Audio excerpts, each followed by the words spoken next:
Hello, my name is Michael McLennan and welcome to COVID Matters. This episode is a recording of a live Q&A hosted in the COVID A support community. We spoke to Duncan Boak, the founder and CEO of Fifth Sense.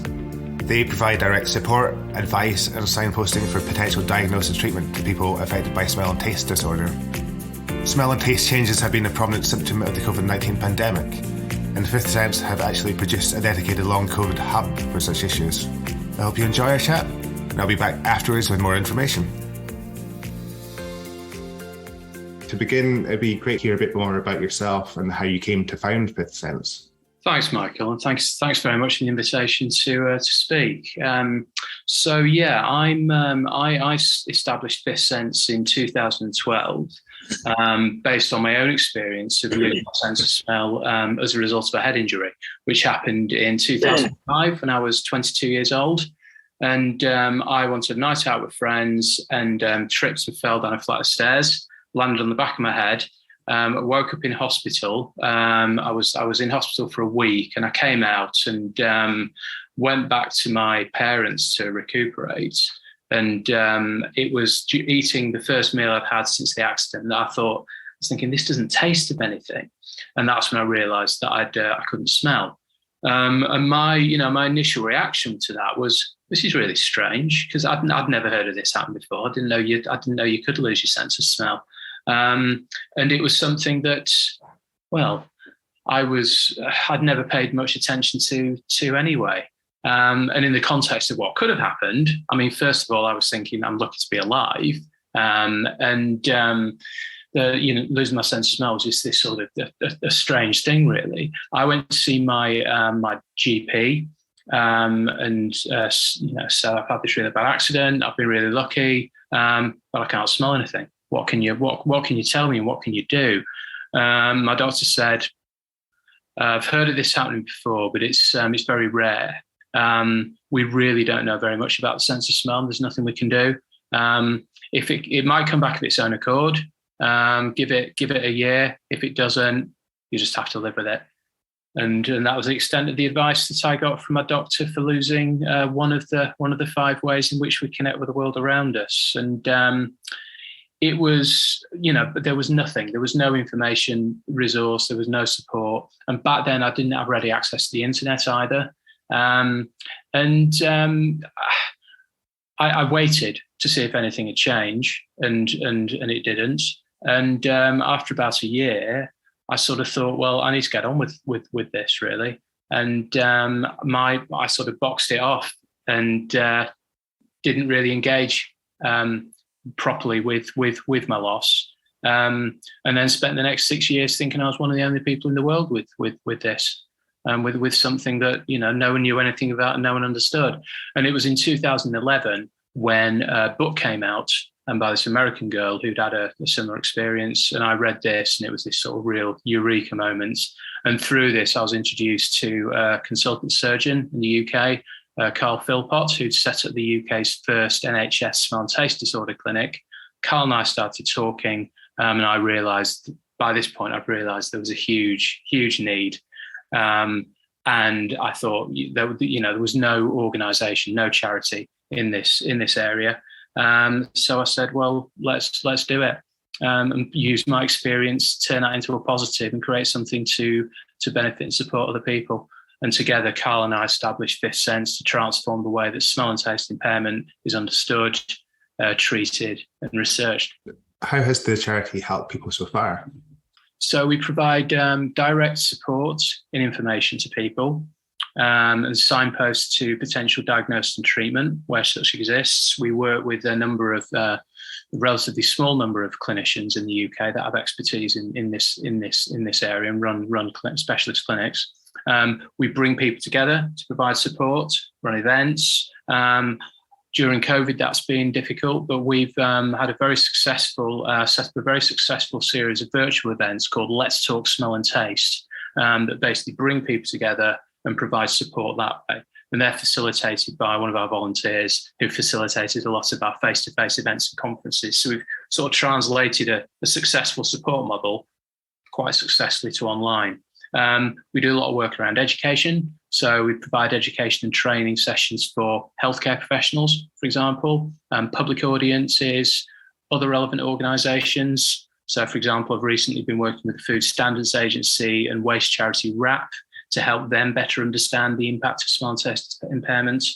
And so they can advise companies who are removing best before end dates off food, and sometimes advising people how to use their senses to do that. So that's one side of things. And then we also have a role in research. So supporting and catalysing patient-driven research in smell and taste disorders, and we involve and engage the people we represent in that.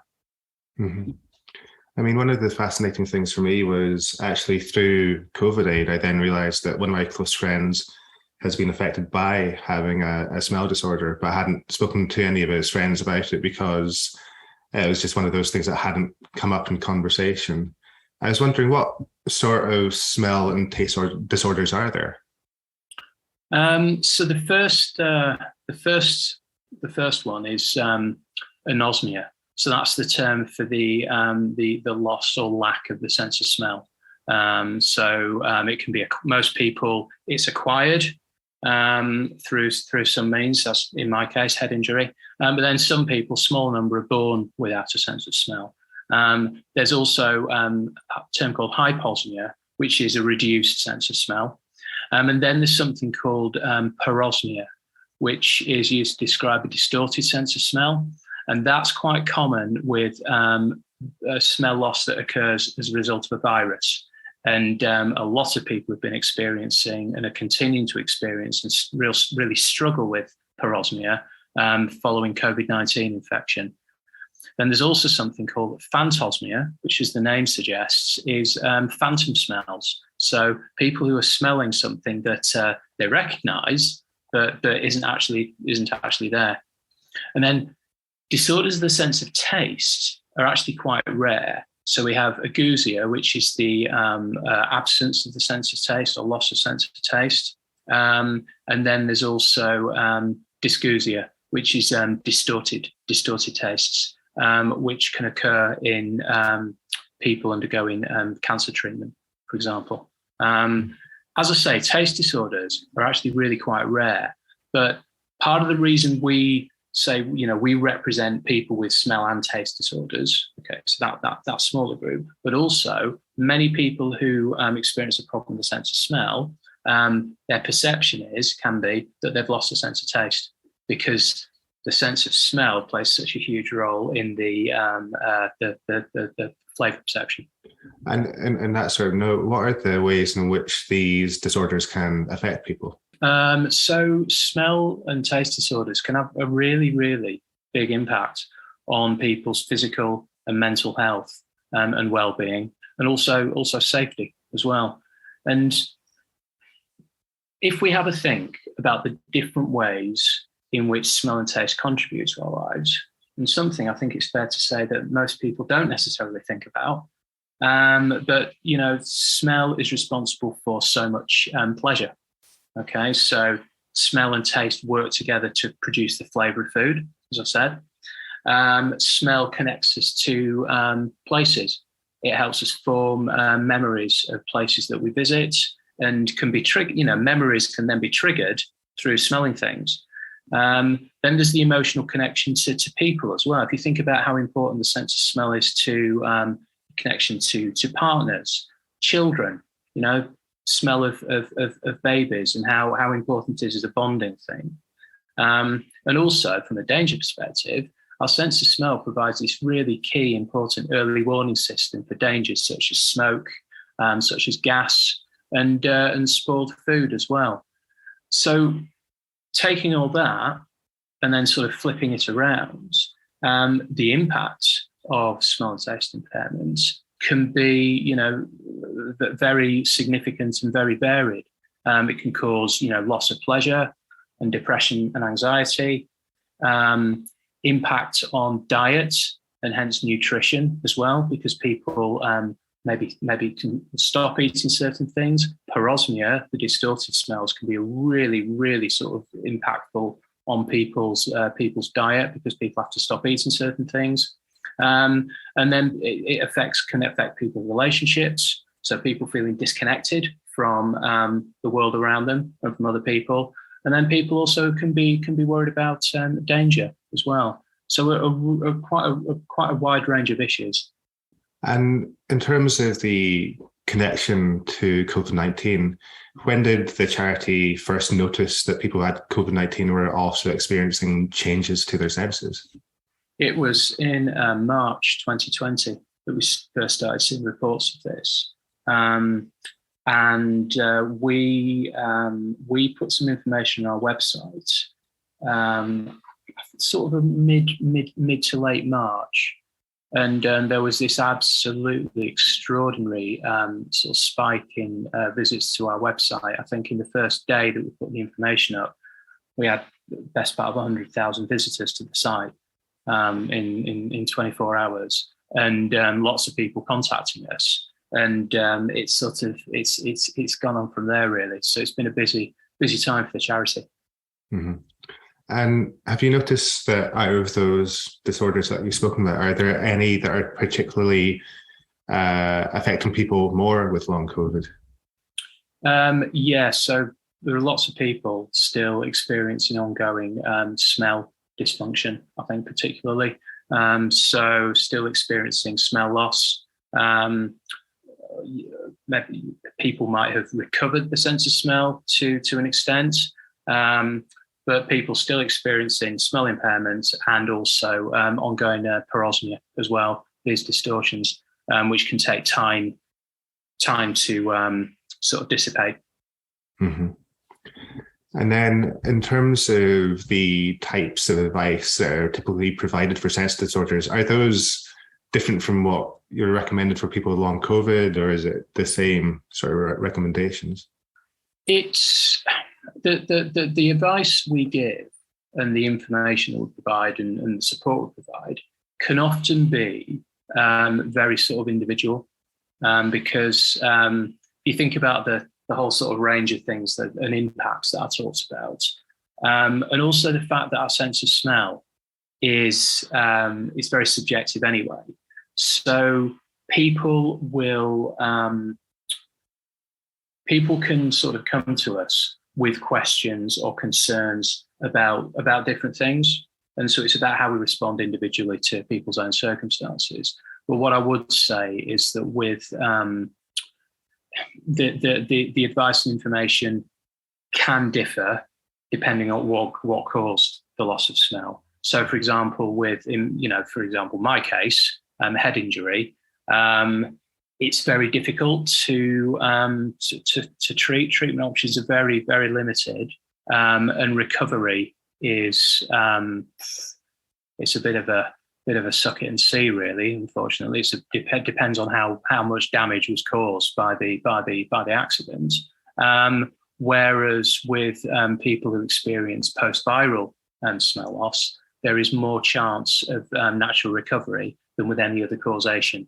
So there's a lot of different things to take into account, and the causation will, help determine that. Thank you. We're about to ask some questions from the community. But yeah, the first question that we have, experiencing change in smell, sometimes not being able to smell and other times being able to smell only certain things, seems to crop up now and then. Can you explain why this happens, and is this common in long COVID? Do we know if Ralph lost his sense of smell through COVID? I believe so, yes. Okay. Yeah. And I mean, it is difficult, but going back to what I said before, viral olfactory loss can result in an initial loss of smell, okay? But then people can start to experience recovery, and that recovery can take time. For some people it can quite quickly, within a few weeks. It might be 6 months for others, 12 months, longer, 2 to 3 years, and be a gradual process. So if there is at times, someone able to smell certain things, that's potentially this, recovery taking place, and hopefully it will that will continue to improve over time. It's why that happens. We're not able to sort of see the sort of details of the receptors, which receptors recovering, or the olfactory system recovering. But it can vary and be different for different people. The next question is from Sally, and I've heard other people speak about the same thing. Why are so many of us with post-COVID phantosmia smell cigarette smoke? I find it fascinating that this is so common. So yeah, good question. And it's whether that this is Sally has been experiencing it. If it's the sort of parosmia, the distorted smells, or if it's phantosmia, whereby it's a really sort of specific smell. Phantom. It just comes from nowhere. It just comes from nowhere. And, okay, thank you, Sally. And yeah, it's I've heard of other people with this also reporting cigarettes. Yeah. Don't really know why. But then at the same time, I've also met lots of other people over the years who've reported completely different things. So we had our one of our parosmia network virtual sessions yesterday evening, and someone was on that was talking about how they smell vanilla. That would be nice. Yeah, well, exactly. That. Yeah. And I've got decomp at the moment, so I'll take vanilla anytime. And I think this is one of the really challenging things with parosmia and phantosmia, is that often it's just so unpleasant. Yeah, that's it. People are being assailed by these foul smells that then you can't really escape from. Leading on from that, it's another related issue. Sue asks, or says, I have experience in distorted smell and often taste as a result of long COVID. And I believe that as a result, it's caused me to lose weight.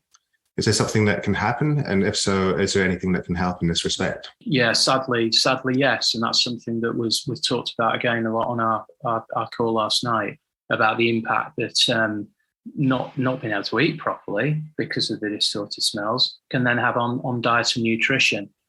So, imagine being in a situation where, I don't know, maybe 70% of what you'd normally eat smells and tastes foul.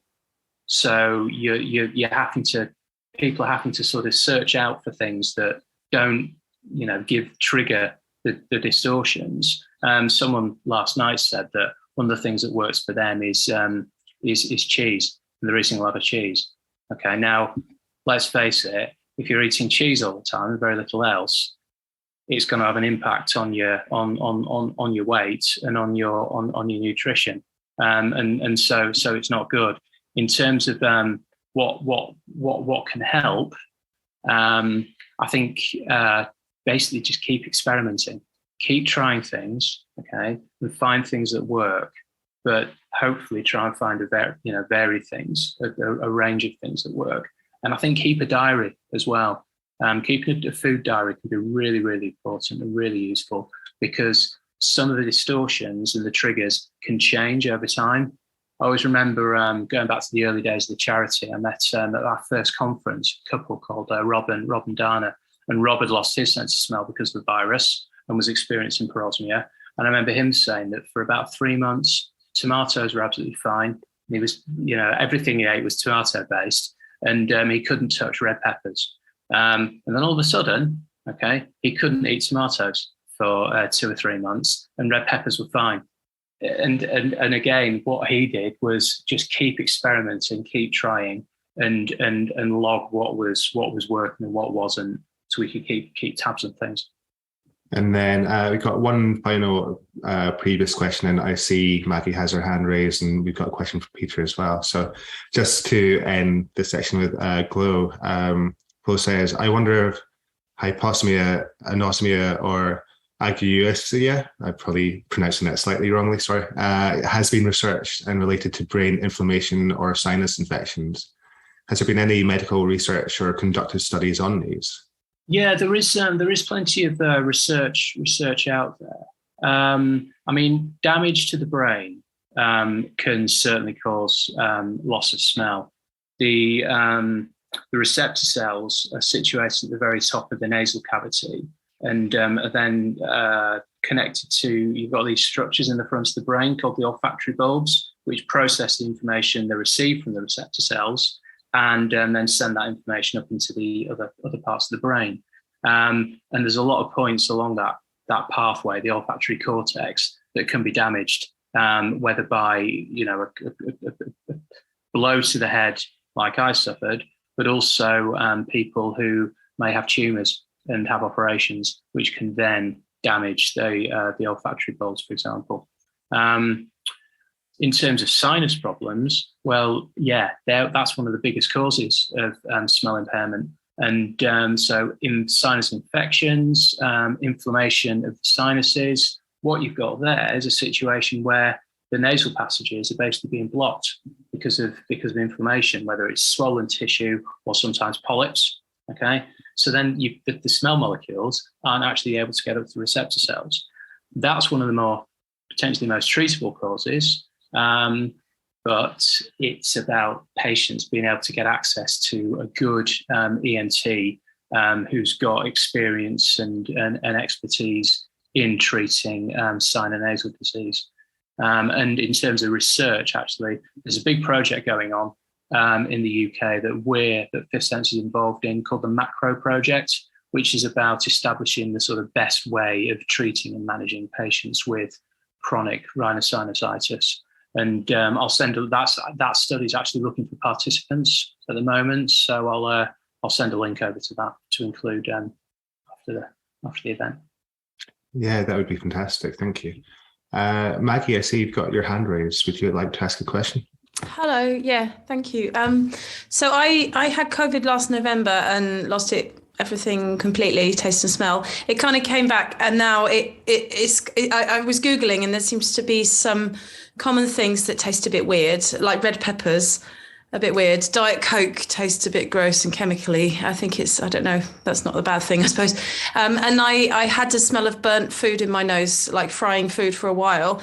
That went away. And then in April, I had a really bad cold. And then I lost my smell again. And then it came back a bit worse than it had recovered to. And the reason I kind of found you is because this week, all I can smell is diesel fuel.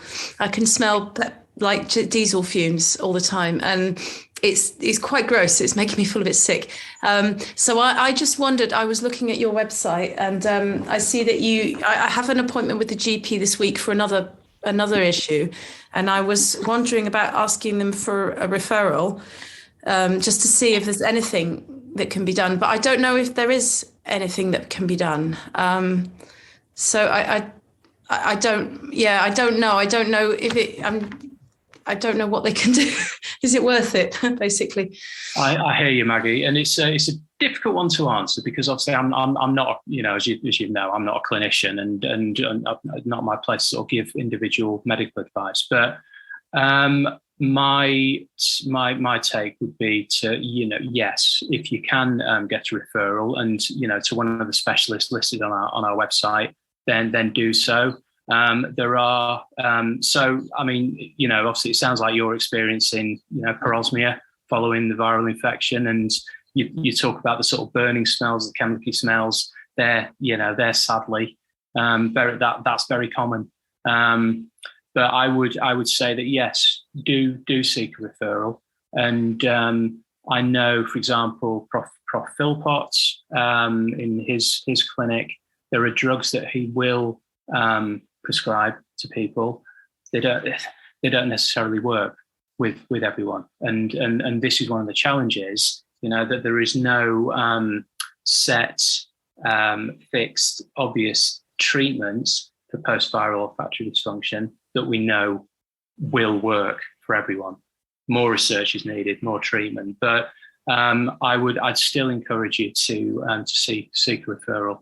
And I'll pop my email address in the chat. And if you've got any further questions beyond, after today, then, more than happy to answer them. Thank you. Is it, just in terms of the referral, is that I saw on your website, there's several institutions listed. The nearest one to me, I'm in London, so it would be Guy's, I think. I think it's Guy's, or is it St Thomas? Something in central London. there's Guy's, and then there's also there's one at Charing Cross as well. As I say, I think probably best thing is if you ping me an email, I can come back to you on that one. Okay, yeah, I just wonder which one is better, and if other people have had results from I think one of them, you said it says that quite a few people had sought treatment there. That was a bit further out of London for me. That was in South London, I think. But yeah, just whichever one might be able to help more. I kind of feel like the doctor will probably like just kind of wave me away, but I don't know. I can try. I mean, this is one of the challenges that we're up against, really, in terms of the sort of lack of recognition for this being a problem. Okay, amongst healthcare professionals. It's not true across the board. We've got relationships, fantastic clinicians who are doing their best to help and treat patients, but there's a massive lack of understanding around this, and we need that to change. And we're going to be, over the next 3 years, we're going to be, Fifth Sense is going to be upscaling our the education and training activity that we do for healthcare professionals, because we've got to get doctors to recognise that this is a problem, and so that when people like yourself go and ask for referral to your GP, there's no sort of, oh, well, it's only a sense of smell, which I've heard so many times over the years, that you're given a referral to a specialist clinic. That's what should be happening. Okay, and, thank you. And I think my advice to you would be you go in there and talk to your GP about the impact that this is having on your life. Right before this call, I myself and a Fifth Sense member who's really struggling with parosmia, we've just had a call with his MP, and he was explaining, very, very clearly the many ways in which the parosmia has impacted on his life, his mental health, his nutrition, and the response was very sort of warm and supportive. So I think it's about being very clear about the impact. Yeah. Okay. Thank you. You're welcome. We have another question from Peter through the chat, and Peter asks, are smell disorders and the relationship to long COVID more associated with the early phase of the pandemic or epidemic and unvaccinated people? Has the percentage of smell disorder victims reduced with time? That's a really good question, Peter. And what I'd say is, and this is borne out by the data I've seen from the ONS, that the smell problems have been more associated with the early variants of COVID, and seems to be less of an issue. I'm not going to say it's not an issue at all, but less of an issue with Omicron. I mean, I know, quite a few friends and professional contacts have had COVID recently. And I can think of one former colleague who lost it and got in touch with me on Facebook. And 4 or 5 weeks later, it's suddenly just come back, almost like switching on a light. She said she they'd gone to the seaside and all of a sudden smelling the sea air. So yeah, it does seem to be that the more severe and ongoing issues are part of the early phase. And I was just going to ask, I think you mentioned safety earlier, and I was wondering about the sorts of issues in which issues of safety the issues in which safety can arise and what measures can be taken. Yeah, thanks, Michael. Good question. And I think this is a really important thing that also isn't necessarily immediately obvious to people who lose a sense of smell. And if we think about some of the dangers that we often rely on our sense of smell for, there's gas, there's smoke, and food that's gone off. Pick the packet up, give it a whiff, and it's often that's how we tell if something's gone bad or not. With gas, the natural gas actually has no smell. What happens is a substance called mercaptan that is pumped into natural gas to give it a smell, okay, which is fine if you can smell it. And then, of course, there's from a smoke perspective. I mean, one of the things is around smoke alarms. Okay, so they're most, a lot of people have a smoke alarm, but in terms of natural gas alarm, they're much, less ubiquitous, frankly. And there is currently, to my knowledge, there's no low-cost battery-powered natural gas detector available on the market in the UK. This is an area that Fifth Sense is starting to do a lot of work in. We partner with a company called Cadent, who are the UK's biggest gas distribution network. So Cadent are responsible for the physical supply of gas to people's homes in certain parts of the country. And they also run the National Gas Emergency Helpline. So if you see signs around and anything saying smell gas, ? Call this number, you get through to Cadent. And we're working with them in, a number of different ways. And one of the things that we're working on with them is about bringing a low-cost natural gas detector to market. So watch this space. And I think this is a really important area. I'll share an example with you of a friend of mine who manages a workspace in London and who lost her sense of smell because of COVID, and said to me, Duncan, it isn't really bothering me that much, but I know that the emotional challenges that are said, that doesn't really affect me. But then it was just before Christmas last year, I got a text from her saying, Duncan, just remind me the name of your charity. And I replied back and said, why? And she went, can you give me a call? I rang her up and she was telling me how she was working at home one day and she had something cooking in the kitchen, a couple of floors down, basically pan of water boiling away. And she kept going down to check on it. Then she got absorbed in her work and forgot. And then she heard one of her housemates coming. She was in the house on her own and walk upstairs and then started shouting, Kate, where are you? Where are you? And she shouted back down and said, come down quick. She went downstairs. What had happened? The pan had boiled over, extinguished the flame, okay, and gas had obviously kept coming out. And she said, the scary thing was, Duncan, if I'd have gone back downstairs and realised, I'd have just relit it. And she said, in the 18 months since I've lost my sense of smell, it hadn't occurred to me that I needed to take precautions around things like gas. And I had a similar experience 5 years after losing my sense of smell when I came this close to lighting a cigarette lighter in my kitchen, which was full of gas that I couldn't smell because we hadn't turned the cooker off properly.